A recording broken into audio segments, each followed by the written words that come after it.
Ya podemos comenzar. Muy buenas tardes. El día de hoy tenemos nuestra segunda conferencia de la especialidad en gestión integral de riesgo a desastres y adaptación al cambio climático. Y contamos con la participación de una joven apasionada por el campo de los recursos naturales, la biodiversidad, ¿verdad? En nuestro país. Ella es Ana Silvia Morales. Les voy a contar un poquito quién es Ana Silvia Morales. Actualmente es la coordinadora de la Reserva Natural de Usos Múltiples de Monterrico. Además es bióloga de profesión con una maestría en gestión ambiental en el campo de la conservación y manejo de recursos naturales por la Universidad de Queensland, Australia. Además, ha sido directora de manejo de bosques y vida silvestre y asesora para la implementación de la Estrategia Nacional de Diversidad Biológica, ambas para el CONAP, el Consejo Nacional de Áreas Protegidas. Bienvenida Ana Silvia, es un gran honor contar con tu presencia y estamos seguros que nos vas a transmitir esa pasión y ese amor que tienes por la biodiversidad de nuestro país. Te dejo en el uso de la palabra. Un gusto, Mirna, estar hoy con ustedes. La verdad que el tema de la biodiversidad es algo que me apasiona muchísimo. Ya tengo varios años trabajando tanto en el tema de la gestión desde el Consejo Nacional de Áreas Protegidas como en el campo, ¿verdad? En este caso, manejando un área protegida. Y pues bueno, si no tenemos más que agregar, entramos con la presentación. La voy a iniciar Gracias. a Ya compartir. saben que pueden ir escribiendo sus preguntas en el chat. Vamos a ir tratando ahí de irlas copiando. También Ana Silvia de irles dando respuesta, ¿verdad? Gracias.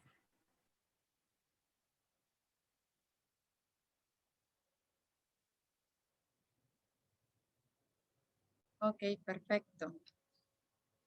Bueno, pues buenas tardes a todos. Para mí es un gusto estar con ustedes compartiendo esta temática.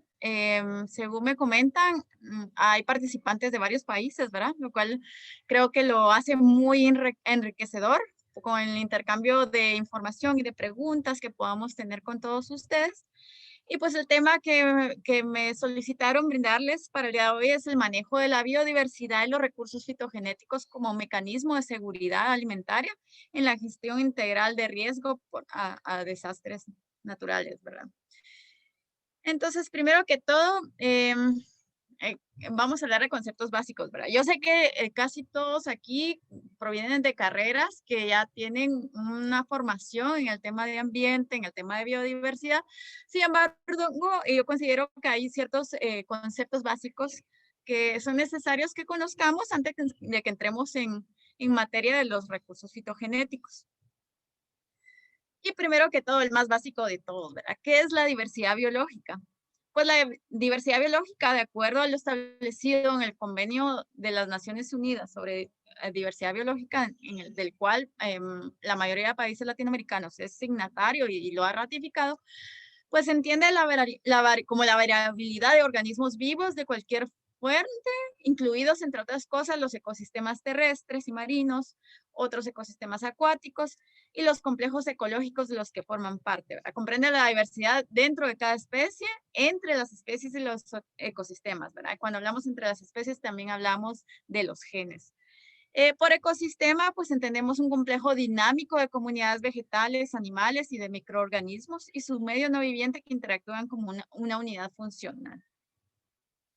Por especie domesticada o cultivada, se entiende una especie en cuyo proceso de evolución han influido los seres humanos para satisfacer sus propias necesidades.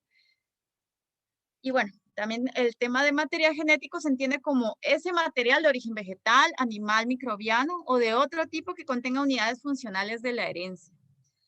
Los recursos biológicos son los que se entienden como recursos genéticos, ya sean organismos o partes de ellos, las poblaciones o cualquier otro tipo del componente biótico de los ecosistemas de valor o utilidad real o potencial para la humanidad. Y bueno, ya entrando en materia de recursos genéticos, pues son todos estos recursos biológicos que se entiende del material genético de valor real o potencial, ¿verdad? Es decir, del cual se le puede dar un uso y puede ser aprovechable. Entonces, aquí es un conglomerado de lo que abarca la biodiversidad, ¿verdad? La biodiversidad lo es todo, desde el complejo más externo, que incluye las interacciones entre especies, entre componentes bióticos y abióticos, que son los ecosistemas, los organismos y poblaciones, los órganos y tejidos a nivel de especies, ¿verdad? Los genes, proteínas y metabolismos. Todo esto conforma lo que es la biodiversidad. Y bueno, la biodiversidad también es bienestar para nosotros. De la biodiversidad derivan muchos bienes y servicios ecosistémicos de los cuales nos beneficiamos todos como seres humanos. Podemos obtener alimento, podemos obtener fibras, eh, regulación hídrica, barreras naturales. En sí, la biodiversidad nos brinda muchos beneficios de los cuales dependemos mutuamente. Y bueno, cuando hablamos de biodiversidad, si nos enfocamos al área de Guatemala, pues no podemos dejar de lado mencionar que Guatemala es un país megadiverso. ¿Por qué Guatemala es un país megadiverso? Primero que todo, porque fue declarado como un país megadiverso afín, es decir, pertenece al grupo de los países megadiversos afines, es decir, que es parte de esos países cuya riqueza natural y cultural es tanta que está concentrada en un pequeño grupo, ¿verdad? Selecto de estos países, albergando más del 70% de la biodiversidad a nivel mundial. De ahí es que se considere megadiverso. ¿Y qué hace a Guatemala que sea tan megadiversa en este sentido, ¿verdad? Cuando surge el istmo centroamericano, pues hay un intercambio de especies entre el hemisferio sur y el hemisferio norte, ¿verdad? Entonces, ese intercambio de especies fue generando una diversidad que fue la que generó toda esta diversificación de organismos, ¿verdad? A nivel de Guatemala. Y bueno, algo relevante también de Guatemala como país megadiverso es entender que es muy importante como un centro de origen de plantas cultivadas. Muchas plantas como de interés económico y de seguridad alimentaria, como lo es el maíz, el frijol, la yuca, tienen su origen en Guatemala, ¿verdad? Desde sus centros de origen, desde estos centros de origen, ¿verdad? Lo que vemos en el mapa de acá son varios, si se dan cuenta, están ubicados justamente cerca del Ecuador y justo coincide con esta denominación de países megadiversos afines, ¿verdad? Algo importante mencionar acá, cuando hablamos de megadiversos afines, se refiere a que tienen condiciones similares, ¿verdad? Condiciones similares de economía, de desarrollo, de pobreza también. Por ejemplo, Australia es un país súper mega diverso, con un 95% de endemismo de biodiversidad. Sin embargo, no es un país mega diverso afín porque es un país desarrollado. Entonces, esa es la diferencia, ¿verdad? Entonces, regresando al tema del Guatemala como país de centro de origen, pues tiene una relevancia desde el punto de vista que desde Guatemala se originaron muchas especies cultivadas, ¿verdad? Que fueron domesticadas y se fueron diversificando. Y bueno, cuando hablamos de Guatemala como país diverso, también tenemos que tomar en cuenta la diversidad cultural, ¿verdad? En este sentido, pues contamos con 23 etnias, de las cuales se han derivado muchos usos o se han derivado acciones colectivas que han generado la diversidad, ¿verdad? La diversidad de plantas cultivadas que son muy importantes para el tema de seguridad alimentaria. Entonces, no podemos dejar de lado el tema de la diversidad cultural cuando hablamos de la diversidad de recursos genéticos, porque está fuertemente vinculado, ¿verdad? El manejo que ancestralmente, que consuetudinariamente se le da a la biodiversidad, es gracias a estas culturas, quienes tienen este conocimiento tradicional que ha logrado conservar en el tiempo las variedades de importancia para la seguridad alimentaria. Sin embargo, ¿verdad? Además de ser megadiverso, hay que tomar en cuenta que Guatemala también es un país muy vulnerable climáticamente, ¿verdad? La vulnerabilidad se define como no solo la ubicación, exposición a embates climáticos, como esa habilidad a afrontarlos, ¿verdad? Entonces, en ese sentido, como vemos, podemos observar el mapa acá, el Istmo Centroamericano se encuentra catalogado en un riesgo extremo, ¿verdad? Justamente por esa no solo vulnerabilidad o exposición a estos embates climáticos, sino la capacidad de abordarlos, ¿verdad? En ese sentido, pues Guatemala se encuentra altamente vulnerable. Y bueno, el cambio climático no es nuevo, es algo que ha ocurrido en la historia de la Tierra, ¿verdad? Sin embargo, las emisiones de gases invernadero, la contaminación, ha hecho que este ritmo se incremente más rápido de lo normal, ¿verdad? Entonces, en la gráfica podemos observar un histórico de cómo este cambio climático es normal. Sin embargo, si vemos del 1900 hacia los años 2000 ya es una aceleración en este cambio climático, ¿verdad? Que definitivamente afecta todos los recursos relacionados o cómo el clima influye en la generación de estos recursos, ¿verdad? Y pues estos impactos sobre recursos naturales y biodiversidad pueden ser de distintos tipos y afectar de diferentes maneras. Puede afectar las fuentes de agua dulces y mares, ¿verdad? Las inundaciones son más frecuentes y devastadoras. También las sequías son más extremas, ¿verdad? Tienen una mayor duración, es algo que ya estamos viendo en el país, que es muy evidente.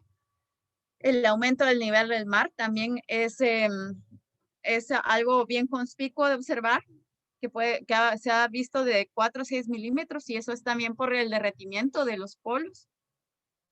Hay una fuerte contaminación de acuíferos de agua dulce y manglares.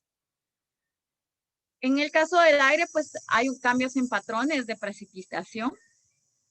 Hay eventos climáticos extremos, ¿verdad? Todos sabemos de las corrientes, de los ciclos, ¿verdad? Del niño y la niña, que son los que son más frecuentes e intensos y que nos afectan gravemente.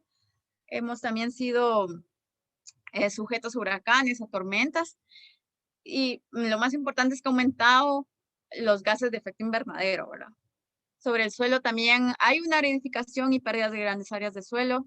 Sobre la biodiversidad, ¿verdad? Hay especies que se ven afectadas, por ejemplo, ya en la biosfera maya, durante las épocas de sequía se ven cadáveres de animales que mueren por la misma sed de no tener acceso a las aguadas que estacionalmente se dan. Sobre los recursos financieros y económicos, ¿verdad? El país tiene que invertir en reconstrucción y reparaciones de infraestructura cada vez que se da una inundación. Y no digamos sobre la sociedad, ¿verdad? Hay migraciones a gran escala, producto también de este cambio climático. Hay problemas de salud pública, cada vez hay enfermedades más infecciosas, se generan más virus, hay una desnutrición, etcétera, ¿verdad? Y en general sobre la seguridad nacional, ¿verdad? A través de los desplazamientos humanos, tanto nacionales como internacionales. En cuanto a esos impactos relacionados a áreas para cultivos, cada vez la disminución del área es más creciente, hay inundaciones, hay avalanchas, hay sequías, hay aridificación y erosión del suelo, hay cambios inesperados en los periodos de cosecha, hay efectos sobre la fisiología de los cultivos también, ¿verdad? Ya, generalmente los ciclos de estas especies ya no son las mismas de antes, afectados seriamente por estos cambios en los ciclos hidrológicos. Hay un incremento de fases vegetativas, ¿verdad? Hay un crecimiento rápido de malezas. Hay alteraciones en dinámicas de plagas y enfermedades. Hay un incremento de costos de labores justamente también para el manejo de todas estas situaciones, ¿verdad? Sistemas de riesgos, de drenajes, de fertilización, el control de las malezas. Y hay cambios en la productividad, ¿verdad? Y en este sentido, pues he observado que hay incrementos en algunas especies y algunos decrementos en productividad de otras, ¿verdad? Entonces, algunas se ven más afectadas que otras dependiendo de la naturaleza y cómo estos sequías o inundaciones pueden afectar. Y de ahí es que sea tan importante el tema de la conservación de los recursos genéticos, ¿verdad? Porque el impacto de este cambio climático en el rendimiento de los cultivos, pues de acuerdo a lo que observamos aquí en el mapa, el área del Istmo Centroamericano aún no se ve tan afectado como áreas de los polos, ¿verdad? Y mucho tiene que ver con esa biodiversidad, ¿verdad? Nosotros todavía tenemos recursos genéticos que pueden brindar como esa variabilidad genética de adaptación y mitigación al cambio climático. En general, la agricultura se ve sencillamente afectada a estos cambios debido a estos cambios de temperatura y a los regímenes de precipitación, ¿verdad?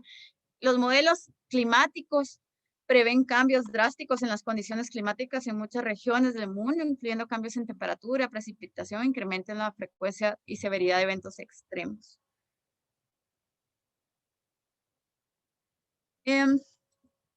Bueno, asimismo, como les mencionaba, ¿verdad? En el tema de biodiversidad, pues así como lo vemos en el grupo de países megadiversos afines, donde se alberga más del 70% de biodiversidad, pues también vemos que coincide con la pobreza, ¿verdad? Entonces es algo que está desaprovechado en el sentido de que tenemos como países un alto potencial de generar la seguridad alimentaria a través de los recursos fitogenéticos con los que contamos. Sin embargo, aún tenemos pues ese desfase entre la riqueza que podemos tener como biodiversidad, como países diversos, y la pobreza, ¿verdad? Que es algo que se puede observar en este mapa, que justamente coincidimos en ambos, ¿verdad?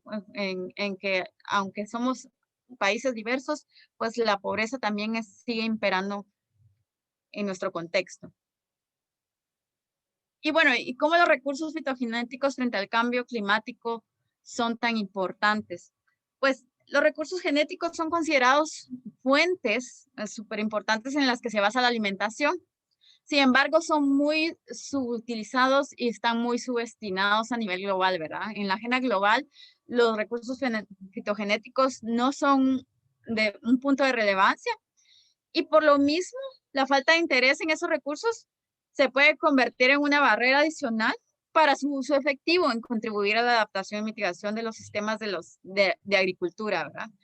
Frente a este clima cambiante. Y bueno, perdón, la conservación de estos recursos fitogenéticos puede ser incluida como una parte clave en esta adaptación. Y se puede decir que el cambio climático y la diversidad biológica están íntimamente ligados y cada uno tiene un impacto en el otro, ¿verdad? Nosotros no podemos afrontar los impactos del cambio climático sin esta diversidad de recursos genéticos que nos brindan genes específicos para la adaptación de estas plantas cultivadas, parte de la seguridad alimentaria. Pero por un lado, también esta diversidad de recursos genéticos se ve seriamente afectada por este cambio climático si no se toman acciones de manejo. Pues en general, con respecto a las plantas cultivadas, ¿verdad? El proceso de domesticación ha asegurado ciertos niveles de diversidad genética en los cultivos actuales, se ha reducido. O sea, mientras más interfiere el hombre en esa diversidad, más va seleccionando genes específicos de acuerdo a la conveniencia del humano, ¿verdad? De acuerdo al aprovechamiento o la productividad que se le puede dar a ese cultivo. Y pues eso reduce su diversidad genética. Y de ahí que la factibilidad de que se carezcan de genes resistentes, ya sean a pestes, ya sea la tolerancia al calor, la salinidad o la sequía. Y bueno, como les hablaba, esta diversidad genética es definitivamente un elemento clave para enfrentar el cambio climático. Esta diversidad genética que se encuentra presente en las especies actuales es el resultado de un proceso evolutivo histórico, ¿verdad? Son millones de años en los que esta diversidad se ha generado. También en el caso de las especies cultivadas, ¿verdad? Aunque es más producto de una coevolución con el ser humano, bajo un proceso de domesticación, que es un proceso relativamente reciente, más o menos unos 10.000 años, podemos inferir que a través de largo proceso evolutivo, las especies actuales han estado expuestas a condiciones bióticas y abióticas cambiantes, ¿verdad? Actualmente su estructura genética es el resultado de su adaptación a estas fuerzas de selección en las que ha influido el ser humano. Y un ejemplo de esta evolución es un grupo de especies bien documentado, que es el de los fasciolos o los frijoles, que es el que podemos ver aquí.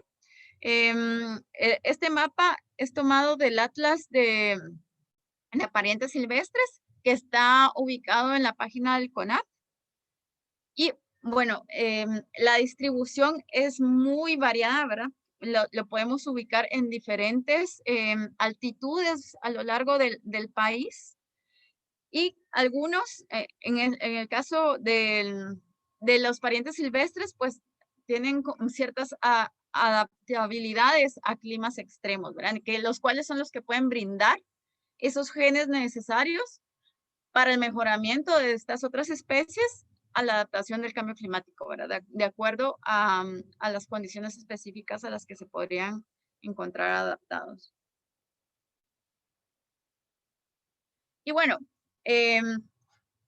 cuando hablamos de recursos genéticos, también tenemos que hablar que existen muchas especies de plantas con valor nutricional y muy valiosas para la seguridad alimentaria que se encuentran subutilizadas, como y que se encuentran subutilizadas porque hay otras plantas introducidas a las cuales se le han dado más importancia y relevancia en temas de seguridad alimentaria. El cuadro que vemos acá,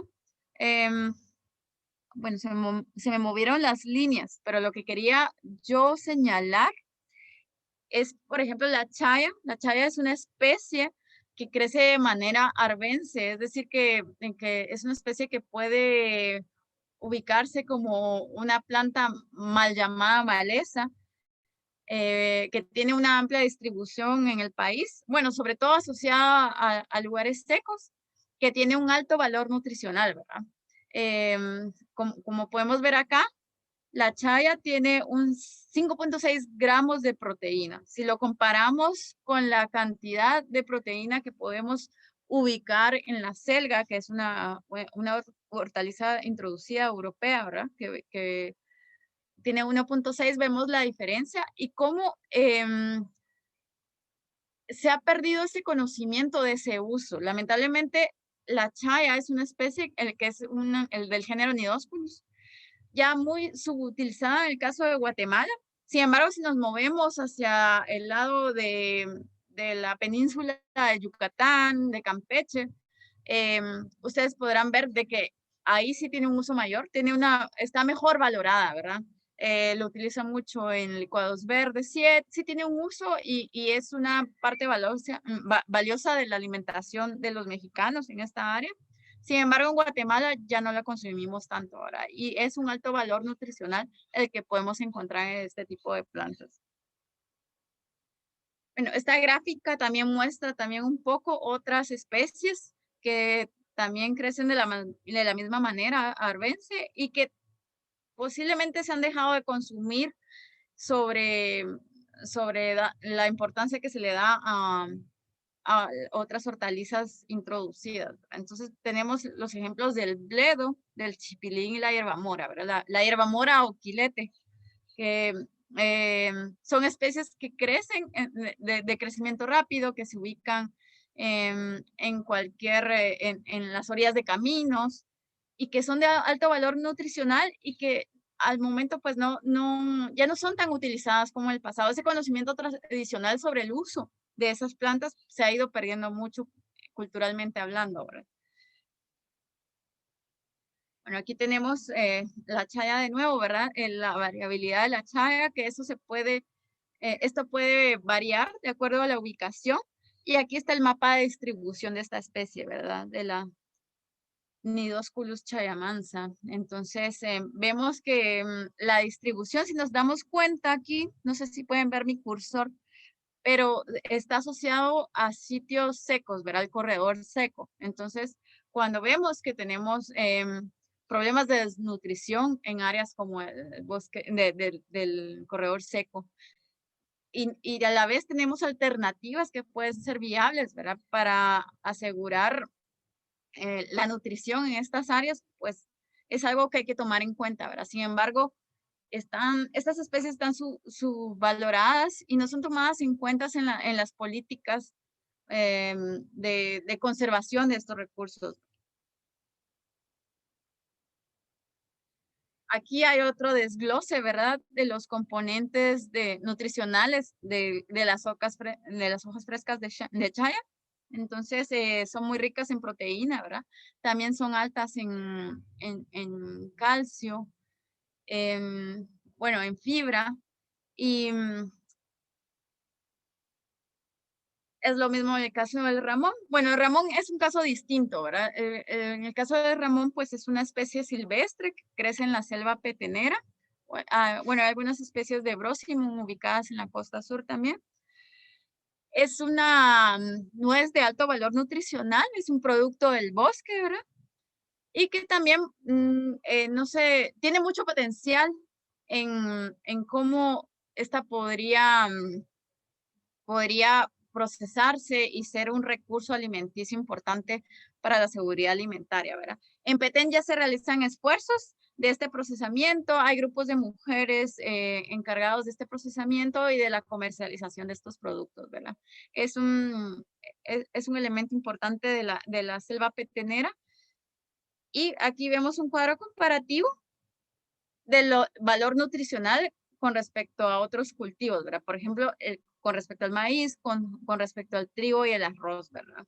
Entonces, en función de de minerales como el zinc, el hierro o de las vitaminas, tiene un alto contenido nutricional. Y en el caso de la proteína, pues también, ¿verdad? Tiene un valor alto proteínico y es alta en calcio, en vitamina C y en folatos. Para quienes desean conocer más sobre estas plantas subutilizadas, bueno, la autoridad en temas de agrobiodiversidad es el doctor César Azuria, persona a la que yo aprecio muchísimo, lo quiero muchísimo y es de quien yo he aprendido un montón. Él hizo este libro. Aquí dejo el link, igual para que estuviera interesado. Lo puedo copiar más tarde en el chat, ¿verdad? Para que conozcan más sobre estas plantas subutilizadas y su riqueza nutricional. Y bueno, entonces, ¿qué estrategias de manejo y conservación de recursos fitogenéticos para la gestión de riesgo podemos implementar, verdad? Algo importante de considerar es que en Guatemala, pues una de las estrategias de conservación que manejamos son las áreas protegidas.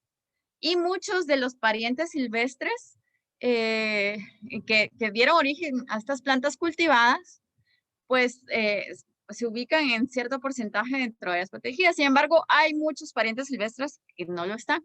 Entonces, desde ese punto de vista, hay que considerar qué estrategias son las relevantes para no perder esas especies que pueden brindar importantes genes para el mejoramiento de variedades cultivadas que puedan asegurar la alimentación ante el cambio climático, ¿verdad? Y pues en general el uso de la diversidad genética para desarrollar cultivos tolerantes al estrés es de importancia estratégica, ¿verdad? Para combatir este impacto negativo del cambio climático en la producción de estos cultivos. Actualmente, los parientes silvestres de los cultivos nativos están bajo amenaza en condiciones silvestres, ¿verdad? Algunos no tienen un modelo de conservación, ¿verdad? Por ponerles un ejemplo, el teosinte, la planta silvestre que le dio origen al maíz, su área de distribución se encuentra muy reducida, no se encuentra en un área protegida, ¿verdad? Está ubicada en la región de los Huistas, en Huehuetenango. Y sin embargo, al momento, pues aún no se han enfocado muchos esfuerzos en la conservación de estas áreas, ¿verdad? De distribución de estas especies. Y es necesario redescubrir, ¿verdad? Estos recursos esenciales en programas de mejoramiento y en la adaptación de los cultivos más importantes, para no perder esa variabilidad genética, pues que puede brindar esa adaptabilidad a las diferentes condiciones climáticas o abióticas. En general, estos parientes silvestres pues tienen una diversidad única y, y que puede proveer de diferentes características, ¿verdad? Entonces, al momento no se cuenta con programas de conservación éxito que logre conservar ese germoplasma, ¿verdad? Que eso debería ser algo, una de las primeras acciones a ser tomadas en cuenta para poder asegurar em, esos recursos genéticos para el futuro, ¿verdad? Bueno, aquí tenemos otro ejemplo de un aguacate silvestre. Esta es la Persea americana, variedad nubígena. Este mapa de distribución fue tomado del Atlas de parientes silvestres. Este está ubicado en la página del CONAP, si no estoy mal. Ahí puede buscarlo quien esté interesado en conocer más sobre la distribución de estas especies. Es un árbol, ¿verdad? Que crece en bosque de niebla, en un bosque mixto de hoja ancha. Está distribuido entre 1800 a 2900 metros sobre el nivel del mar. Y pues su distribución potencial coincide con 13% del sistema guatemalteco de áreas protegidas, ¿verdad? Este es un análisis muy interesante que hizo el doctor Azuria, justamente, que brinda la justificación de por qué esos modelos de conservación son importantes, ¿verdad? O sea, si dentro de las áreas protegidas tenemos una especie que es de mucha relevancia para la conservación de las diversidad de estas plantas nativas, entonces eh, ahí vamos bien haciendo las acciones de manejo necesarias, ¿verdad? Para garantizar esta conservación. En el caso del maíz, ¿verdad? Era lo que les comentaba. Esta teosinte o maíz silvestre, que es el sea maíz subespecie bovetenanguensis, es frecuente en orillas de cerros, ¿verdad? En orillas de caminos. A veces se puede encontrar vinculado con plantas de frijol silvestre también, enredados en tallos de maíz silvestre. Y pues la podemos ubicar en localidades desde 860 metros hasta 1700 metros sobre el nivel del mar, ¿verdad? Y algo muy característico de esta variedad, de esta pariente silvestre, es que es bastante resistente a inundaciones. Entonces, este es un aspecto importante para tomar en cuenta la generación de variedades de maíz con adaptación a inundaciones, ¿verdad? En el caso del ayote silvestre también, es al igual que muchas de estas plantas arbences, pues son frecuentes en orillas de carreteras, de ríos y de lagos, ¿verdad? Y es común en el departamento de Petén más que todo, en algunas zonas de oriente, y está presente en altitudes bajas, ¿verdad? En localidades entre 100 y 200 metros sobre el nivel del mar. Y su distribución potencial coincide con el 68% de las áreas protegidas, distribuidas principalmente en Petén. En el caso del camote silvestre, la Ipomea trífida es la especie más emparentada con el camote, ¿verdad? El camote es una planta cultivada de alto valor nutricional, alto en almidones y carbohidratos. Y esta pues se puede encontrar también de manera arbense a orillas de caminos, en cercos, y pues es utilizado para el mejoramiento de camote cultivado, ¿verdad? Y tiene una amplia distribución desde los 0 metros hasta los 1800 metros sobre el nivel del mar. En el caso del chile, ¿verdad? El Capsicum annum, variedad labrusculum, es el mayormente conocido como chiltepe. Me imagino que la mayoría lo deben ubicar, ¿verdad? Es el chile pequeño con forma a veces redonda o ovalada. Y pues este es el pariente silvestre que da origen a las variedades cultivadas de Chile. La ventaja con este pariente silvestre es que es de amplia distribución, ¿verdad? Se puede ubicar en todo el país. Y lo mejor de todo que es ampliamente encontrado en huertos familiares, ¿verdad? Eh, em, o como parte de cultivos asociados a otros agrosistemas, incluso en el caso del maíz. También tenemos el caso de la papa silvestre, el Solanum demisum. Este crece en áreas mucho más restringidas, ¿verdad? Está más ubicado en el área de Huehuetenango, zonas más relacionadas con la altitud en que crecen las papas, y se encuentran en áreas rocosas, asociados al enebro, o no sé qué nombre común tiene aquí en Guatemala, pero el juníperos, ¿verdad? Que es una conífera que podemos encontrar en el área de Huehuetenango. Y pues este sí tiene una zona de distribución mucho más restringida. Y lo importante de señalar en este caso es que no se encuentra dentro de áreas protegidas, ¿verdad? Entonces, sí tiene una distribución bastante pequeña y con poca protección en este sentido, ¿verdad? Entonces, estos son el tipo de especies o de parientes silvestres que deben ser priorizados para esa conservación, ¿verdad? De germoplasma, que puedan brindar pues esa variabilidad genética a las especies de papa cultivada. En el caso del frijol piloy silvestre, es una especie con mayor área de distribución y pues se puede encontrar entre 1300 a 1600 metros sobre el nivel del mar, ¿verdad? Esto es su distribución potencial. Em, También se encuentra poco representado en áreas protegidas.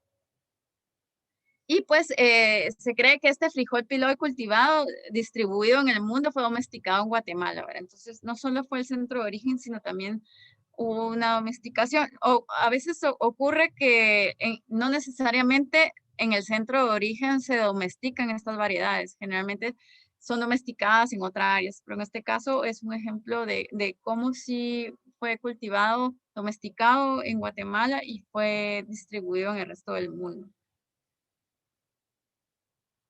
También tenemos el ejemplo del tomate silvestre.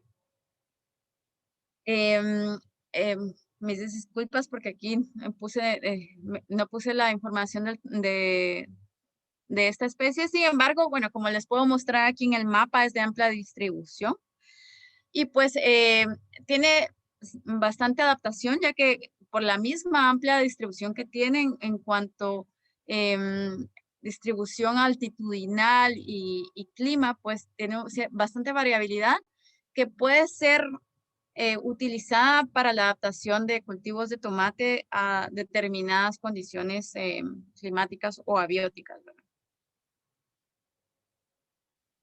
Con la yuca silvestre, de igual manera, ¿verdad? Es una especie que está asociada a climas secos, en este caso en el bosque seco tropical del oriente de Guatemala. Y también pues se ubica en la parte seca, de corredor seco de Huehuetenango, que es la zona de Nentón, ¿verdad? Em, la distribución de esta especie no coincide con áreas protegidas, es otra especie a la cual se le debería poner atención en ese sentido, ¿verdad? Como para conservación de ese germoplasma. Y se encuentra asociado, ¿verdad? A otros cultivos también que son cultivados, valga la redundancia, en áreas secas. Y está mayormente asociada a suelos calcáreos, ¿verdad? Pues en general, la situación no es tan buena para los parientes silvestres. Hay pocos modelos de conservación relacionados a la distribución de estas especies y más que, sobre todo porque no coincide con áreas protegidas y porque no se priorizan estas zonas de conservación como fuente de origen de parientes silvestres, ¿verdad? Y como les hablaba, el ejemplo notorio es el caso del teocinte, que se encuentra en una distribución muy reducida, solo en el área de los huistas, y que actualmente no se encuentra bajo ningún tipo de conservación. En el caso del estado de conservación éxito es lo mismo, no se encuentran bancos de germoplasma de estas especies, ¿verdad? Entonces, el 84.8% de estos taxas silvestres carecen de muestras conservadas ex situ. Entonces, eso es algo también a lo que hay que poner atención para poder conservar estos genes a largo plazo. Y bueno, en el caso de especies nativas de Guatemala, pues se puede observar que existe una gran cantidad de lo que es conocido como land races, distribuidas en diferentes ambientes del territorio nacional, pues siendo en parte esta amplia distribución y característica de dichos materiales genéticos, producto del conocimiento tradicional, ¿verdad? Ya que esas mismas fueron seleccionadas en su momento por esta diversidad de culturas con las que contamos. Y pues no solo por su respuesta, son seleccionados no solo por esa respuesta genotipo ambiente, ¿verdad? Sino que también pues da respuesta a esas necesidades antropogénicas, ¿verdad? Que el humano ha tenido en el momento de generar esas variedades. Entonces, en este cuadro, pues, sí podemos ver que hay diferentes tipos de maíz presentes. Es un análisis de los tipos, de los diferentes tipos de maíz presentes en Guatemala, ¿verdad? En el departamento de Huehuetenango, que establece la altitud a la que crece, el ciclo de crecimiento. Entonces, como podemos ver, hay mucha variabilidad, ¿verdad? Esa variabilidad es clave para esa adaptación a los diversos climas o componentes o influencias abióticas que puedan tener sobre estas plantas cultivadas. Y pues otra de las estrategias relevantes para la conservación de los recursos fitogenéticos son los sistemas de producción manejados con tecnología agrícola tradicional. Me parece que ayer, si no estoy mal, el ingeniero Hermógenes habló un poco de este tema, ¿verdad? Entonces, sí, los sistemas de producción de tecnología agrícola tradicional son sumamente importantes, ¿verdad? Son sistemas que se han dado a lo largo de los siglos, ¿verdad? Durante generaciones generaciones de agricultores que han desarrollado estos sistemas agrícolas complejos, ¿verdad? Son diversos y localmente son adaptados y son manejados y probados en el tiempo, ¿verdad? Entonces, en ese sentido, son estrategias de conservación muy relevantes para los recursos genéticos, ¿verdad? Y tienen en cuenta con una combinación ingeniosa de técnicas y de prácticas, ¿verdad? Que han permitido la seguridad alimentaria a través de estos recursos. Y bueno, los sistemas agrícolas tradicionales se caracterizan principalmente porque combinan esa diversidad estructural, ¿verdad? Y de especies a través del tiempo. Cuenta con una alta biodiversidad de plantas, ¿verdad? Microbios, animales propios de estos sistemas que apoyan la producción de cultivos y stocks y media en grado razonable de reciclaje biológico de nutrientes. También explotan el rango completo de microambientes, mantienen los ciclos de nutrientes y desechos a través de prácticas de reciclaje efectivas, ¿verdad? Y se basan en esa interdependencia biológica que provee algún nivel biológico de supresión de plagas. Entonces, en este sentido, estos sistemas de producción son bastante útiles y bastante efectivos para la conservación de estos recursos genéticos y sobre todo para la adaptación, ¿verdad? La adaptación del cambio climático. El sistema MILPA es otro, es un sistema muy conocido, ¿verdad? Es parte también de este sistema agrícola tradicional y es caracterizado por la agricultura mesoamericana, ¿verdad? La milpa también es conocida como la tria, porque siempre hay una combinación entre maíz, frijol y ayotes. Y pues es un sistema de policultivos, ¿verdad? O sea, generalmente se encuentran estas 3 especies asociadas, sin embargo, podemos encontrar otras también de relevancia para la seguridad alimentaria, como chiles, mil tomates y otras especies, ¿verdad? Herbáceas que crecen dentro de este sistema como de manera oportunista o arbense, sin embargo, que también pueden contar con un valor nutricional.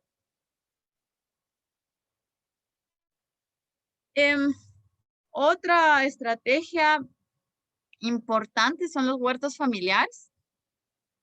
Estos se encuentran ubicados, ¿verdad?, en áreas rurales y contribuyen al funcionamiento y sostenibilidad de los ecosistemas agrícolas, ¿verdad? Entonces, generalmente están asociados a centros de diversidad biológica y de riqueza cultural, ¿verdad? Y esto constituye una actividad productiva sostenible ya identificada. Y lo más importante de esto es que también ha sido identificado como una fuente importante de fijación de carbono, ¿verdad? Entonces, la combinación de todas las especies que conforman estos huertos, ¿verdad? Que puede estar conformada por hierbas, por arbustos, por árboles, lo hace un sistema muy rico en la conservación de los recursos fitogenéticos y en la conservación de, de esos genes adaptables, ¿verdad? De acuerdo a las condiciones climáticas.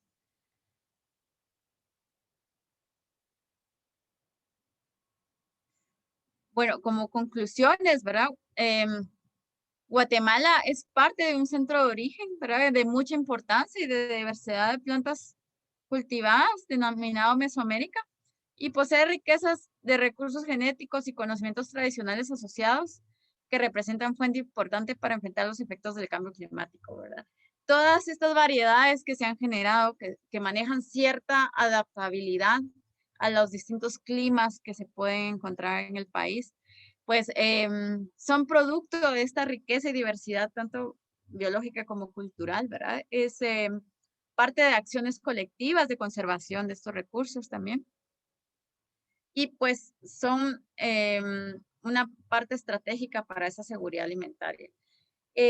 Guatemala es uno de los 10 países del mundo más afectados por los efectos del cambio climático, ¿verdad?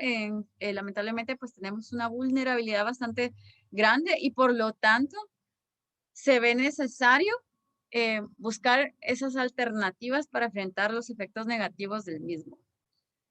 Y bueno, hay una existencia muy grande de especies subutilizadas, de conocimiento tradicional asociado a esto que se ha ido perdiendo sobre el valor nutricional de estas especies, que, que no se ha contado con o no se le ha dado la relevancia, ¿verdad? Para asegurar la nutrición a nivel de país y sobre todo para contar con esta seguridad, seguridad alimentaria, ¿verdad? Contra los embates de cambio climático. Y tampoco se encuentran con programas de apoyo a dichos cultivos. Es algo que es lamentable cuando se cuenta con tanta riqueza biológica, ¿verdad? Es necesario definitivamente proponer e implementar políticas que consideren los recursos fitogenéticos como parte fundamental para enfrentar esa adaptación al cambio climático, ¿verdad?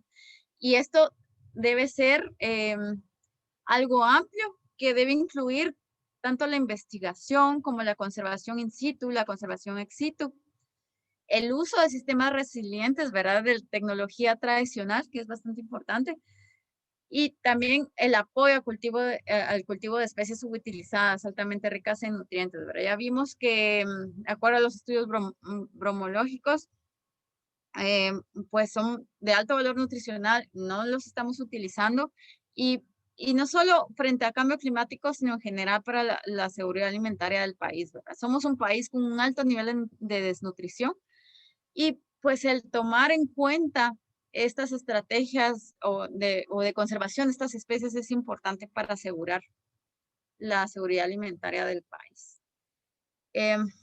Bueno, yo por mi parte no tengo más que agregar en cuanto a esta temática. Me gustaría entrar a una fase ya más interactiva de dudas o preguntas o comentarios.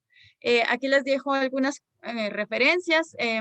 Igual aquí les dejo yo mi correo por si quisieran tener acceso a alguno de estos materiales, con gusto yo se los puedo brindar. Mirna, no sé si tú tienes algún comentario o algo que mencionar. Gracias, Ana Silvia.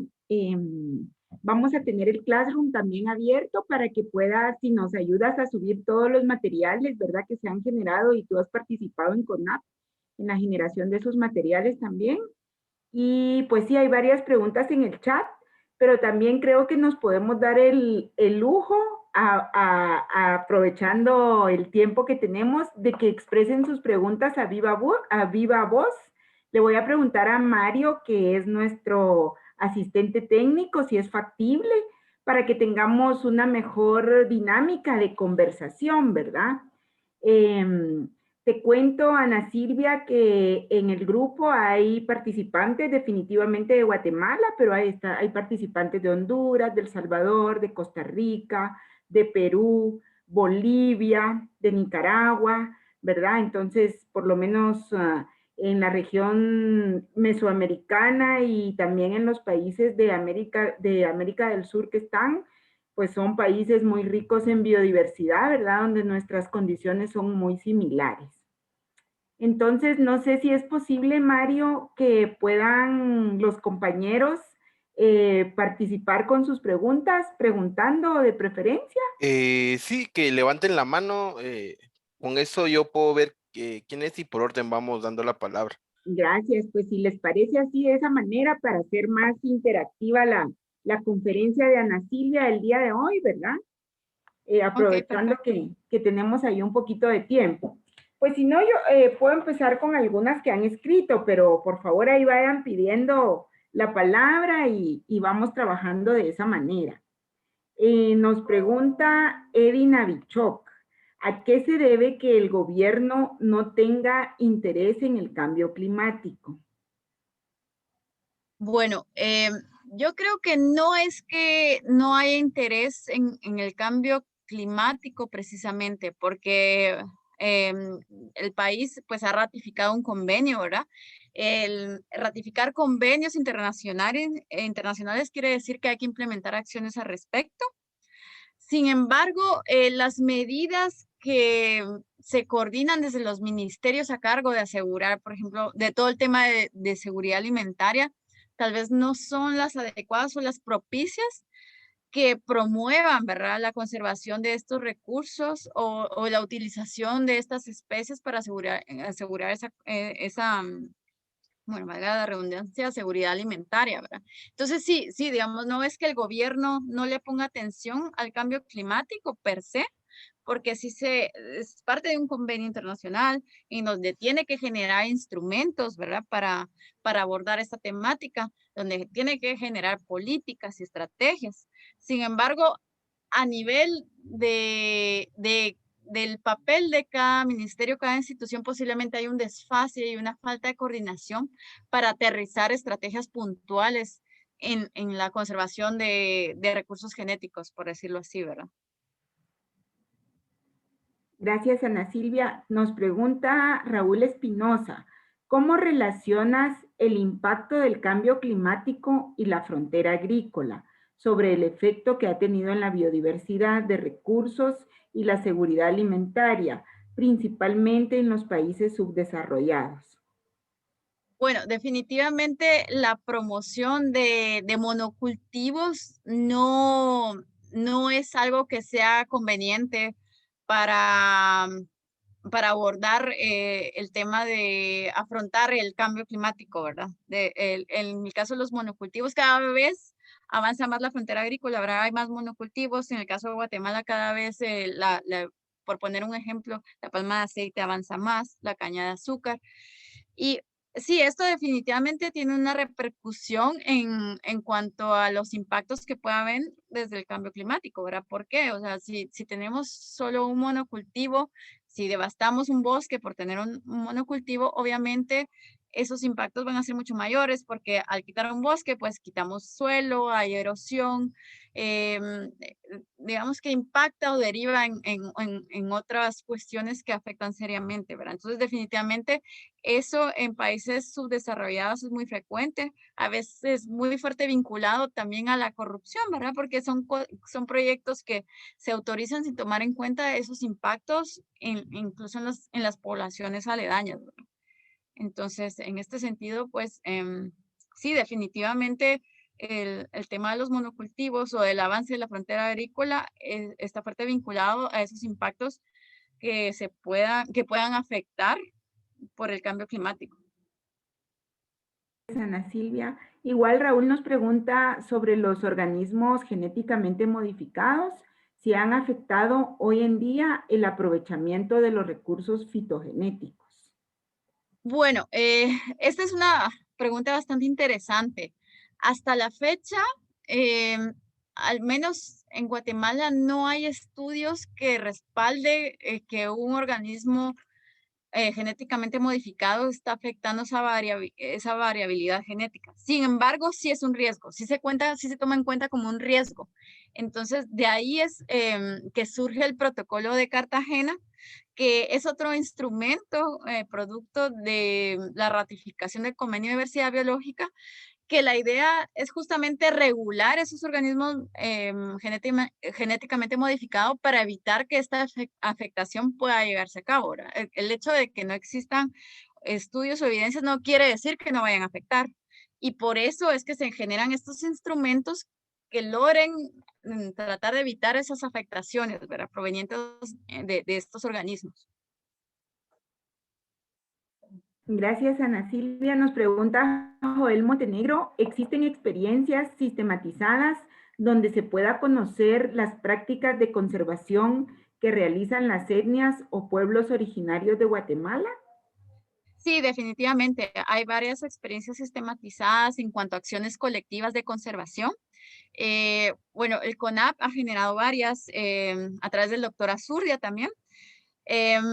Esta información, pues yo creo que si se solicita al Consejo Nacional de Áreas Protegidas se puede obtener, pero sí hay varias experiencias sistematizadas.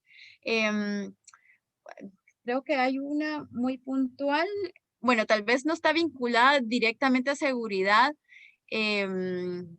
alimentaria porque está relacionada al manejo forestal que llevan las concesiones en Petén.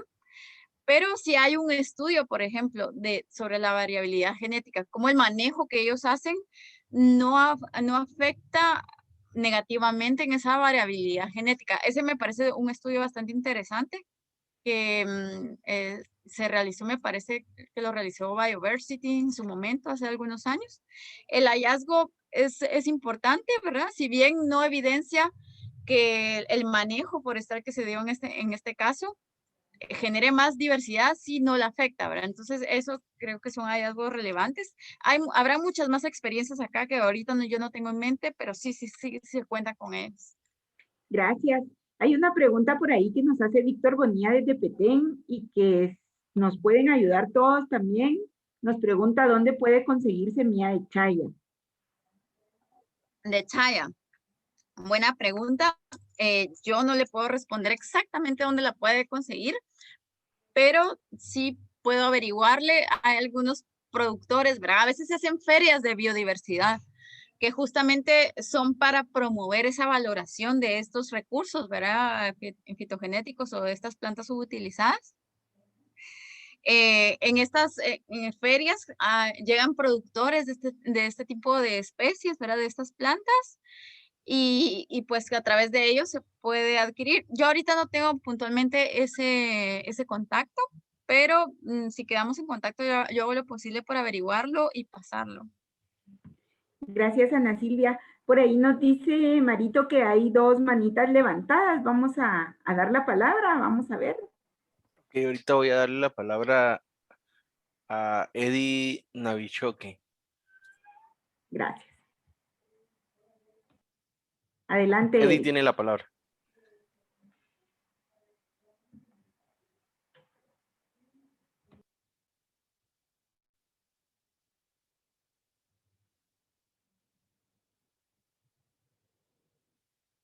Al parecer no. Voy a pasar a otra con otra persona.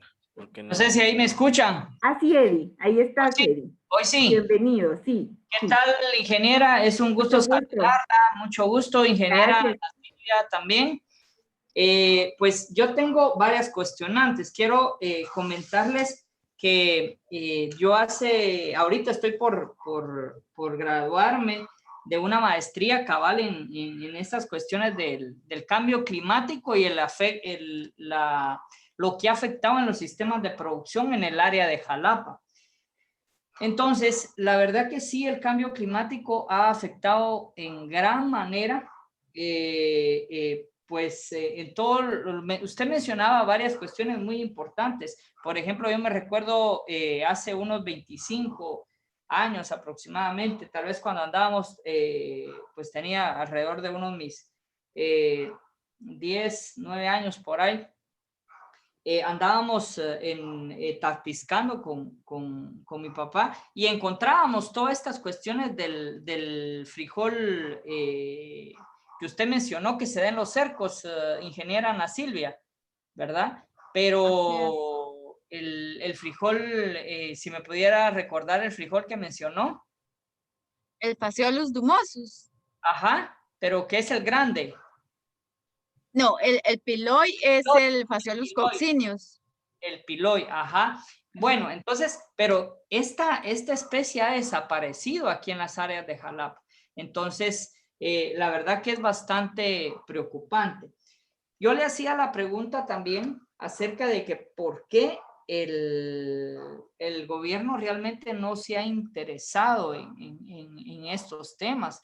Y la verdad que ahora haciendo mi documento, pues no hay información casi aquí en Jalapa, perdón, en Guatemala hay muy poca información sobre realmente cuáles son los efectos que ha tenido el cambio climático. Hay muchos convenios y acuerdos, pero yo considero que, como usted mencionaba, no se han puesto a trabajar como tal. Los han dejado en stand-by. Incluso yo me topé con varias municipalidades en el municipio de Jalapa, donde hice algunas entrevistas. Y imagínense, y en oficinas donde se habla de desarrollo, donde hablamos de proyectos rurales. Y cuando yo les hacía la pregunta, ¿qué era el cambio climático? Pues si no sabían contestar, imagínense ustedes. Y alguien decía por ahí, los proyectos tienen que surgir de las municipalidades, de ahí es donde se tiene que generar toda esa información, ¿verdad? Entonces, hay un poco de aporte para lo que yo he podido ir investigando acerca de este tema del cambio climático. Es muy relevante. Nosotros nos topamos aquí en Mataquescuintla, del área donde yo soy, nos topamos hace 2 años aproximadamente, que fueron como unos 3 años así de sequías extremas, en los inviernos sequísimos. Entonces nos topamos con unos vertientes de agua, unas fuentes de agua o unos ojos de agua que pues yo ya tenía casi unos 30, 40 años, mi edad, de no verlos nunca secar. Hace 2 años los vimos secar por completo. Nosotros pensamos que no se iban a recuperar o iban a volver a brotar el agua. Entonces, es bien complejo este tema, es bien complejo y pues la felicito, ingeniera Ana Silvia, por el trabajo que está haciendo y pues enhorabuena a seguir fomentando esto. Y solo quisiera, yo tengo 2 cuestionantes que siempre yo en mis cursos o en algunas cuestiones de café que estoy involucrado, porque con esta sequía nos vinieron a meter un montón de variedades que entre paréntesis eran resistentes para algunas enfermedades, ¿verdad? Y al final les dio la enfermedad y nunca se adaptaron al cambio climático, ¿verdad? De esto, así rapidito le voy a comentar lo que pasó, que vinieron y dijeron, miren, con este tema de esta variedad que hay en café, no van a tener ningún problema, lo único que tienen que hacer es volar toda o quitar toda la sombra que puede existir de árboles. Y viene y todos los caficultores empezaron a botar palos y a dejar esto pues sin árboles, sin biodiversidad. Y ahí se vino la sequía y nos afectó mucho más con la variedad. A esto que voy, ¿cuál es la diferencia que usted encuentra en tolerancia y resistencia, ingeniera? Con esto me despido y gracias por el espacio. Dios les bendiga. Gracias, ingeniera Mirna. Gracias, Eddie. Buenas reflexiones que nos hace con su experiencia en campo. Bueno, Eddie, y honestamente yo no soy ingeniera agrónoma, yo soy bióloga. Entonces, yo veo este tema más desde el punto de vista de conservación y esa diferencia entre tolerancia y resistencia, ese término tan agronómico, yo le mentiría si se lo respondo, porque la verdad no le sabría decir en términos agronómicos cuál es la diferencia entre las dos cuestiones. Entonces, ahí, Eddie, le quedó mal, pero le soy honesta en cuanto al manejo de información que trabajo yo más en ese sentido, para más hacia el sentido de conservación que desde el punto de vista agronómico. Gracias, Ana Silvia. Por ahí le vamos a preguntar a otros los expositores que tenemos en esta serie de conferencias. Apunte por ahí la pregunta Eddie. De Cocaib Salok de Sololá, nos preguntan, quisiera saber cuál es el rol de los jóvenes en la conservación de especies silvestres. Bueno, los jóvenes son clave para garantizar la conservación de estas especies, ¿verdad? Lamentablemente no se ha trabajado mucho en la transferencia de ese conocimiento tradicional y a veces ese conocimiento sobre conservación de especies relevantes para la seguridad alimentaria y de manejo tradicional se ha ido perdiendo en el tiempo, ¿verdad? Entonces, eso es algo a lo que se debería poner mucha atención, ¿verdad? Cómo se transfiere ese conocimiento. Lamentablemente cada vez las generaciones se involucran menos en estos temas o involucrarse en obtener ese conocimiento tradicional. Pero sí, o sea, los jóvenes son clave porque son la manera de absorber ese conocimiento. Y sin ir muy lejos, bueno, tal vez no está relacionado a un recurso alimenticio, pero yo lo miraba en los bosques de 48 cantones, los bosques de Pinabete. Había un señor que ya era un señor ya grande, ¿verdad? Ya viejito, que era el vivero, que tenía el vivero de los árboles de Pinabete y tenía un porcentaje de éxito, ¿verdad? De crianza de árboles de Pinabete increíble. Sin embargo, él era la única persona que lo hacía y sus hijos ya no estaban involucrados en continuar con eso, ¿verdad? Entonces, cuando no se trabaja en el trasladar esa información, desconozco si este señor todavía vivirá, pero es un ejemplo de cómo se puede ir perdiendo ese conocimiento, ¿verdad? Y eso yo lo conozco desde mi experiencia con el tema del pinabete, pero así deben haber cualquier cantidad de experiencias con respecto a especies cultivadas o de interés alimenticio. Gracias, Ana Silvia. Por ahí nos pregunta Débora Shoná, ¿por qué son llamadas plantas subutilizadas? Bueno, son llamadas plantas subutilizadas porque precisamente no se les reconoce la importancia de su valor nutricional, ¿verdad? Entonces, por ejemplo, ya se ha ido perdiendo el uso de la chaya, ¿verdad? Que era el ejemplo que yo les ponía, es una planta altamente nutritiva, ¿verdad? Un alto porcentaje, tiene más de 5 gramos de proteína en una planta, ¿verdad? Como que generalmente asociamos los porcentajes grandes de proteína a productos animales, ¿verdad? Pero esa es una planta que tiene un alto valor nutricional y sin embargo, yo al menos nunca vi que mi abuela cocinara chaya, por ejemplo. Yo conocí la chaya hasta que llegué al CONAP a trabajar con el doctor Azurdia y entonces es un ejemplo desde mi misma experiencia de cómo vamos desconociendo esos valores nutricionales, ¿verdad? De la importancia de, por ejemplo, utilizar quilete en vez de acelga. Acelga, que es una hortaliza europea, que es mucho más cara que encontrarme el quilete en el jardín o en el patio, ¿verdad? A eso se le conoce como subutilizado, ¿verdad? Son plantas de alto valor nutricional que ya no las estamos utilizando, que no conocemos su potencial valor nutricional. Gracias. Vamos a ver. Eddie Guillén nos dice, muy excelente exposición. ¿Podría ampliar un poquito la información sobre el método indígena de cultivo? Las tres hermanas, creo que es un método muy importante, que si se promoviera ayudaría mucho a nuestros pequeños agricultores. Se referirá a la triada mesoamericana. ¿Sí? Tal vez sí, tal vez me imagino que a la triada mesoamericana se le conoce, ¿verdad? A la milpa, que la milpa es el sistema agrícola donde se cultiva el maíz, pero generalmente el maíz está asociado a otras especies, ¿verdad? Entonces está ubicado generalmente con el frijol, con los ayotes, ¿verdad? O huicoyes, como le decimos aquí en Guatemala. Sin embargo, también se pueden encontrar otras especies de importancia como los chiles, incluso los camotes, ¿verdad?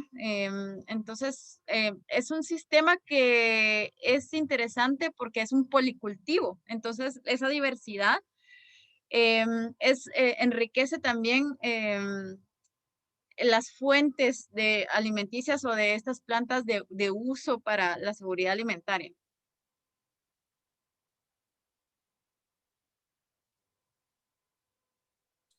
Me están preguntando dónde hacen la pregunta, pero en el chat, por favor, en el chat pueden hacer la pregunta ahí en su Zoom. En el chat, ahí está primero donde dice participantes, después donde dice preguntas y respuestas, la podrían hacer ahí, o donde dice chat. Otra pregunta, dice, consulta muy interesante, temática explicada. Me gustaría saber si Guatemala ha avanzado o tiene incluida la parte de protocolo de Nagoya, donde se busca la conservación, protección y aprovechamiento de los recursos fitogenéticos en los diferentes sectores, industrial, turismo, etcétera. Nelson Arriaga. Sí, de hecho, Guatemala ratificó el protocolo de Nagoya hace varios años. Sin embargo, desde el Congreso se presentó una acción de inconstitucionalidad ante este protocolo, por lo cual estuvo parada su implementación durante mucho tiempo. Actualmente me parece que esa acción de inconstitucionalidad se cayó, por lo tanto, ese protocolo de Nagoya sigue vigente. Y sí han habido experiencias de acceso, sí. Uno accesa a la página del CDB, ¿verdad? El Convenio de Diversidad Biológica. Ahí se cuelgan los contratos, se le llama, a esas experiencias de acceso a beneficios de la diversidad biológica, ¿verdad? Que es en lo que consiste el protocolo de Nagoya. Entonces, me parece, desde que yo hace varios años que salí del CONAP, que es la institución que es encargada de implementar este protocolo, pero sí me recuerdo que cuando yo salí había aproximadamente 3 experiencias de solicitud de acceso a los beneficios. Entonces sí existen experiencias y sí Guatemala lo ha ratificado y lo ha implementado en ese sentido. Gracias. Mencionabas algo sobre el maíz silvestre. ¿Se lleva algún proceso actualmente para adaptar esas cualidades a semillas dedicadas a la producción? Roger Miranda nos pregunta. Me parece que el ICTA debe, según tengo conocimiento, ha tenido como algunos proyectos de recuperación de ese germoplasma. Me parece que en el ICTA, no sé si puntualmente con el teosinte, con el maíz silvestre, pero sí, me parece que ellos han tenido proyectos de recuperación de germoplasma de parientes silvestres. Gracias. Raúl Espinosa nos comparte. Es importante que las universidades enfocadas en estas áreas vayan incluyendo este tipo de temáticas y proyectos para dar a conocer estas plantas de potencial. En la Universidad Nacional de Agricultura en Honduras, habemos un grupo de estudiantes y docentes trabajando con ello. Creo que esta red que se está formando a raíz de este proyecto, podría proponer proyectos, ¿verdad? En conjunto para la región, sería interesante, ¿verdad? Sí, la verdad que sería un buen esfuerzo y algo necesario. En el caso de la investigación en Guatemala, está fuertemente desincentivada. Los fondos no son suficientes, no se le ve la importancia a la continuidad de los temas, ¿verdad? A veces los donantes que financian la investigación desde el Estado es como piensan, este tema ya se trabajó, entonces ya no le otorgamos financiamiento. Entonces, sí, es importante ponerle más énfasis a la importancia de que la investigación debe ser enfocada a resolver problemas nacionales, ¿verdad? Y la seguridad alimentaria es definitivamente un problema que abordar, sobre todo en el tema de adaptación y mitigación de impactos de cambio climático. Y sí, debe plantearse el resolver estos problemas a largo plazo, ¿verdad? Tener una continuidad en el tiempo y enfocar esa investigación a esto. Gracias.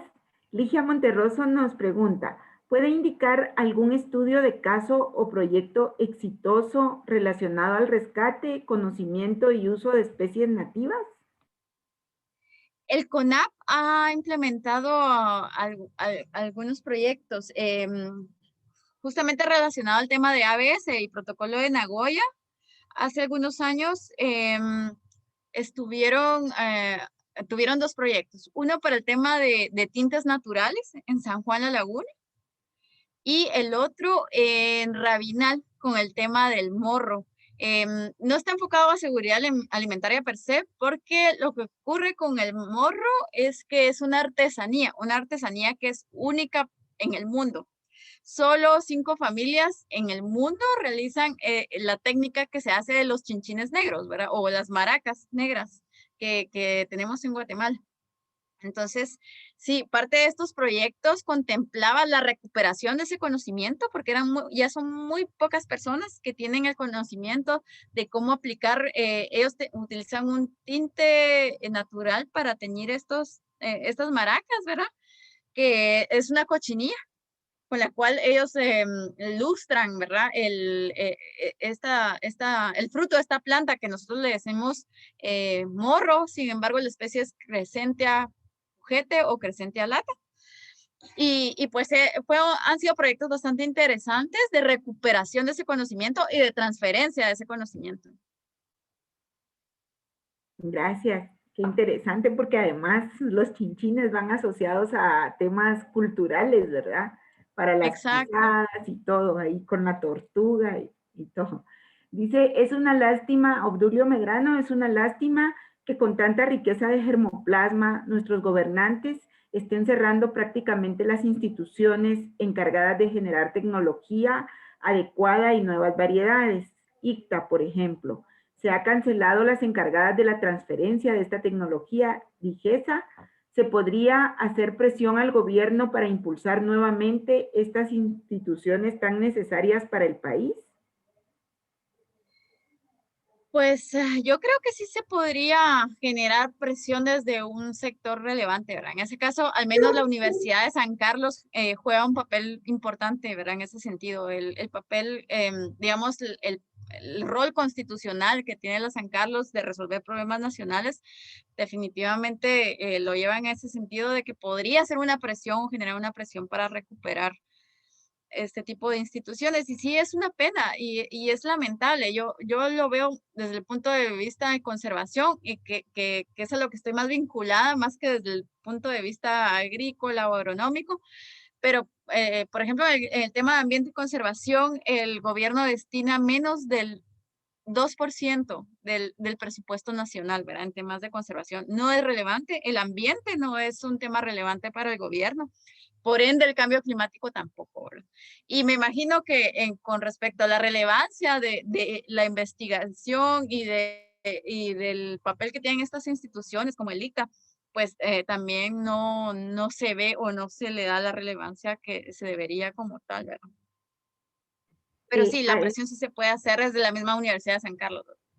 A esto debemos amarrar que la Universidad de San Carlos tiene potestad de hacer propuestas de ley, ¿verdad? Y ahí el rol que tiene que jugar la Facultad de Agronomía con la Facultad de Farmacia, Medicina Veterinaria y Zootecnia, Centro de Estudios Marítimos y Acuacultura, por ejemplo, puede ser fundamental, ¿verdad? En temas de biodiversidad. Pero son espacios que en realidad no se están aprovechando. Así es. Buenas tardes. ¿Cuáles serían desde tu punto de vista los factores clave a considerar en un programa de conservación de recursos fitozoogenéticos a nivel de la región? Los factores claves a considerar. ¿Otra vez, perdón? Los factores claves a considerar para un programa de conservación de recursos fitozoogenéticos en una región. Ok.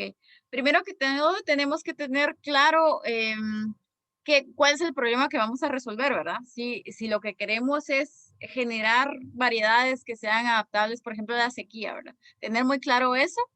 Y en función de eso, sí, tenemos que tener claro cuáles son los problemas que tenemos en ese sentido y determinar qué es lo que queremos generar a través de estos proyectos de conservación de germoplasma, ¿verdad? De generar nuevas variedades que sean más adaptables a estos impactos, ¿verdad? Entonces, eso es algo que me imagino que como región aún como una misma región tiene su particularidad cada país, ¿verdad? Cada país pues tiene sus especificidades en cuanto a climas, en cuanto a suelos. Entonces, esos son los factores claves que tenemos que tomar en cuenta antes de plantear una estrategia regional, ¿verdad? Pero la ventaja, si lo vemos como región, digamos que centroamericana, es que compartimos muchas de estas especies, ¿verdad? Entonces, en ese sentido, pues, puede ser estratégico generar proyectos que puedan garantizar estas especies adaptables a los embates climáticos, ¿verdad? Gracias. La pregunta la hacía Carlos Melgar y Héctor Vargas nos pregunta cómo se ha aprovechado esta megadiversidad de recursos en contraste con la severa desnutrición. Bueno, era lo que les hablaba sobre las especies subutilizadas, ¿verdad? O sea, aún con toda la diversidad que tenemos, con el conocimiento que ya se tiene sobre el valor nutricional de muchas especies, Guatemala tiene niveles altísimos de desnutrición. Y puede ser que la causa sea un panorama mucho más amplio que solo perder el conocimiento, ¿verdad? O sea, yo lo veo, yo trabajo en campo y a veces yo, por ejemplo, en Monterrico que trabajo, hay marañones a principios de año, hay mangos, hay tamarindo, hay rosa jamaica, pero entonces también veo que lo primero que hacen es ir a comprar una Coca-Cola. Entonces es un tema también muy importante desde el punto de vista de educación y del tema cultural, ¿verdad? Yo creo que también el sistema educativo no le ha puesto la importancia que debería en cuanto a impulsar desde el mismo sistema educativo este tipo de recursos que pueden garantizar la seguridad alimentaria, ¿verdad? Estas especies subutilizadas, no solo la seguridad alimentaria, sino salud de la gente, ¿verdad? Al menos aquí en Monterrico hay altos índices de enfermedades renales, de diabetes, del corazón, precisamente por esos malos hábitos. Pero es algo que se ha ido generando también por esa falta de acceso a educación que pueda brindarles ese conocimiento que se ha ido perdiendo con el tiempo. Gracias, Ana Silvia. Nos pregunta Rafael Acevedo, ¿qué opinión le merece el cultivo de palma africana o palma aceitera sobre la biodiversidad y el suelo? Bueno, definitivamente los monocultivos no es la mejor estrategia para generar diversidad, ¿verdad? Todo lo contrario. Los monocultivos pues deterioran la biodiversidad, el suelo y por lo tanto también pues tiene repercusiones en el tema de adaptación, ¿verdad? Entonces, en ese sentido, los monocultivos en general, tanto la palma africana como otros, caña de azúcar, pues no es, en mi opinión, no contribuye tanto en cuanto a medios de vida o seguridad alimentaria. Y eso lo pudimos ver, por ejemplo, cuando ocurrió el ecocidio de Río de la Pasión en Sayaxche. O sea, fue impresionante el mal manejo que hubo de las pozas de oxidación y la alta contaminación que hubo en este río, cómo afectó los medios de vida de la gente. La pesca de especies nativas de las que ellas, de tipo comercial, ¿verdad? Totalmente pues extinta, ¿verdad? Costó mucho recuperar esa pesca. El único que sobrevivió fue el pez diablo, que es una especie exótica que no tiene uso ni valor comercial, ¿verdad? Porque es altamente invasiva y altamente adaptada a este tipo de condiciones. Entonces, en ese sentido, pues obviamente estos monocultivos no están contribuyendo a la biodiversidad, ¿verdad? Todo lo contrario, no solo desde el punto de vista del cultivo como tal, sino el manejo que se da, ¿verdad? Y las malas prácticas de la industria. Correcto, gracias. ¿Qué estrategias podrían implementarse para darle valor económico a la biodiversidad? Nos pregunta Paul Castañeda. Bueno, estas estrategias se pueden incentivar desde el mismo estado, ¿verdad? Por ejemplo, el CONAP ha trabajado o ha tratado de incentivar algunos cultivos nativos, como por ejemplo el chan. Yo no les presenté la experiencia, pensé que tal vez no me iba a dar tiempo, pero sí me dio. hasta me sobró el tiempo. Pero justamente sí hay experiencias donde se promueve el uso y sobre todo la tecnificación de los productores, ¿verdad? Eso es muy importante, o sea, para poder incrementar el valor de esas especies, ¿verdad? Generar una valoración de esas especies nativas. Sí es necesario brindar como oportunidades de tecnificación a estos productores, ¿verdad? Entonces, va de la mano con programas integrales de conservación de estas especies, ¿verdad? Que lleven todos los componentes, tanto de valoración desde el tipo, desde el punto de vista nutricional, como la tecnificación que se les pueda brindar a estos productores, el tema de cadenas de valor, de acceso a mercados, etcétera, ¿verdad? Gracias. Tal vez ahí vale la pena complementar con experiencias que hay en México y Perú y Bolivia sobre compensaciones ambientales, ¿verdad? Por ejemplo, en México con el tema del maíz, nosotros sabemos que el maíz prácticamente es el agrosistema milpa, ¿verdad? Con el maíz hay relacionadas mucha diversidad de especies y hay un trabajo milenario ahí de conservación de los recursos. En otros países, pues ya se han logrado esas compensaciones para los pequeños agricultores. Tengo entendido que CONAP ya estaba trabajando algo de eso. ¿Nos puedes? Sí, me parece que sí. Desconozco el caso puntual, pero sí recuerdo que el doctor Azuri estuvo trabajando en algo relacionado a eso. Ahorita él tiene un proyecto relacionado a bioseguridad que me parece que también contemplará ese componente, pero te mentiría si te digo que conozco la información de primera mano, pero sí, me parece que el CONAP sí ha estado trabajando un poco en eso a través del doctor. Otra pregunta por Rudy Matías. ¿Existen instituciones que se dediquen a generar inventarios de especies silvestres para el mejoramiento genético o en Guatemala existe algún inventario de estas especies? Otra vez, perdón, es que tuve interferencia en la señal. Muy bien. ¿Existen instituciones que se dediquen a generar inventarios de especies silvestres para el mejoramiento genético o en Guatemala existe algún inventario de estas especies?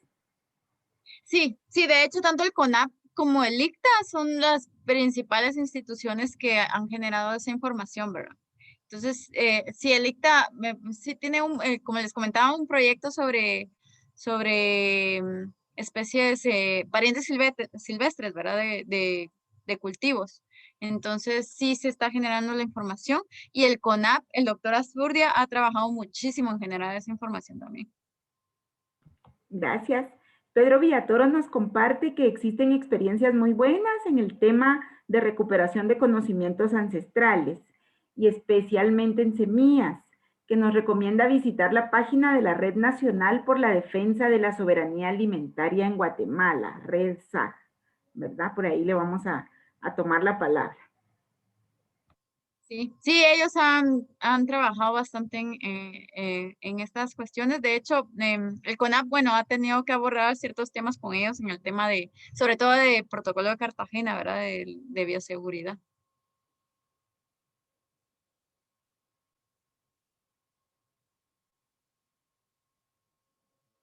Estamos viendo ahí que no se nos escapen las preguntas. Vamos a ver. De palma africana.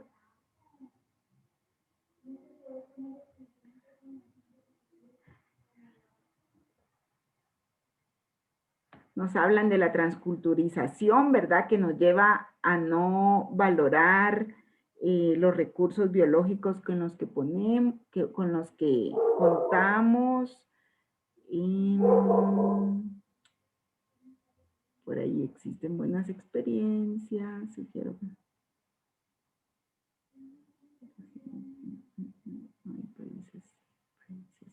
Por ahí nos ponen que hay países mal administrados y no subdesarrollados. Vamos a ver si se me escapa alguna pregunta por aquí. Tal vez Marito me apoya para ver si hay preguntas en el Facebook. Okay. Jerónimo nos pregunta, Marvin Tomás López Jerónimo nos pregunta, ¿qué opinión le merece la estrategia de restauración liderada por INAV y otras organizaciones? Con respecto a recursos fitogenéticos, pues bueno, esta estrategia está enfocada desde el punto de vista del paisaje, ¿verdad? Entonces se llama estrategia de restauración de paisaje forestal. Eso quiere decir que no necesariamente se enfoca a restaurar bosques como tal, sino el paisaje como un todo, ¿verdad? Eso incluye sistemas silvopastoriles, agroforestales, etcétera, que generan la conservación de especies de importancia o especies consideradas como estratégicas, ¿verdad?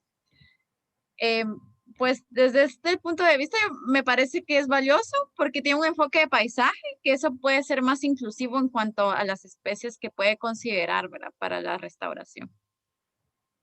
Muchas gracias. Bueno, yo creo que no se nos escapan preguntas. He tratado de leerlas todas.